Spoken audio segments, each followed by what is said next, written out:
झोपण्यापूर्वी dream magic formula try करा. तुम्ही जे मॅनिफेस्ट कराल ते तुम्हाला 30 दिवसात नक्की मिळणार. कसं?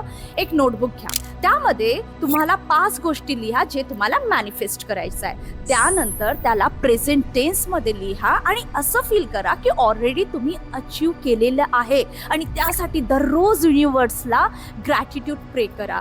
तुम्ही जितका हाय फील करणार तेवढं ती एनर्जी तुमच्यासाठी काम करणार. तुम्ही हे फील करा की मी ऑलरेडी तशी लाईफ जगत आहे. हे रोज झोपण्यापूर्वी तुम्हाला लिहायचं आहे आणि फील करायचं आहे, कारण झोपण्याआधी ब्रेन हा अल्फा आणि थेटा स्टेटमध्ये असतो. जर तुम्हाला 30 दिवसाची टेक्निक्स पाहिजे असेल तर कमेंटमध्ये लिहा 30 डेज. DM मध्ये लिंक आहे ना, जर फॉलो केलं असेल तर मी तुम्हाला एक अशी PDF तयार करून देणार जे 30 दिवसामध्ये तुम्हाला जे पाहिजे ते तुम्ही मॅनिफेस्ट करू शकाल.